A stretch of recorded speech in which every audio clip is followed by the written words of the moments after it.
This show is centered around the idea of home and moving, the life of the objects that you bring with you when you move from place to place, and the meanings they carry.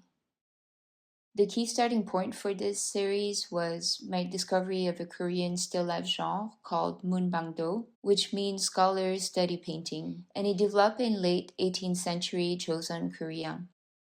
These paintings mainly depict books, writing tools, and precious objects, arranged in different ways on shelves, floating, or in stacked compositions. My paintings also depict important personal objects arranged on bookshelves as well as floating in space and stacked.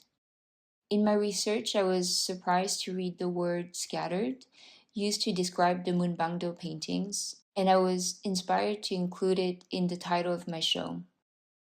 Adding scattered introduces the sense that these objects are not fixed but in movement.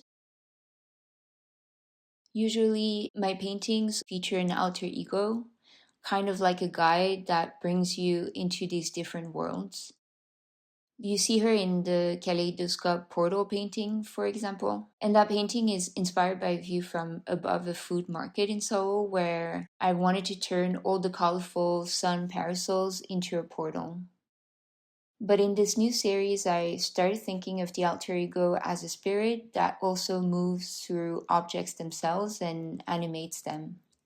The objects in the paintings are mostly ordinary things, transportable, useful ones that I keep close to me. And alongside these personal objects, I also include forms borrowed from Munbangdo, such as the three-legged incense holder, which I depict in a more ghostly way.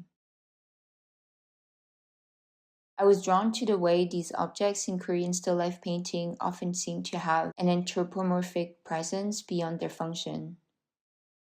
The 𝘴𝘤𝘢𝘬𝘴 fabrics are also important. They are Korean patchwork and wrapping cloth, historically made by women and used to cover, store, carry, and protect objects. I use them as a symbol of what can be veiled or revealed.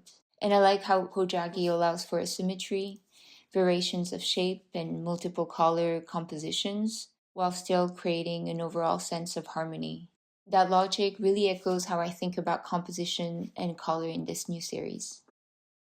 I am drawn to the way the Korean historical genre reflects a distinct cultural overlap. There is this meeting between Korean abstraction and flatness and Western illusionism that entered through cross-cultural exchange. And that overlap resonates with my own training in Renaissance and illusionistic painting, but also with my experience of growing up between different cultures. I was born in the US to Korean parents, grew up in Paris, and then moved to Montreal when I was 12.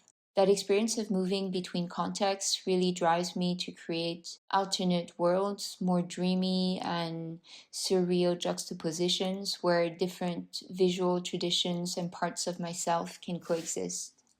Another central symbol in the work is the iconic pink rubber glove that is seen in Korean households. The brand is called Omma's Han, meaning mom's hands. For me, it points to my Omma's labor and to making kimchi, where the glove protects the hand. In my own way, I wanted to bring both scholarly books and gloves from the kitchen to mix these spaces together. I use colors and color combinations that carry specific memories for me. The ones from the Korean market sun parasols, different shades and tones of blues of Parisian front doors, the emerald green of vintage Korean melamine plates, and the brick walls of Montreal. On shelves, in stacks, scattered, continues at McBride Contemporain until May 30, 2026.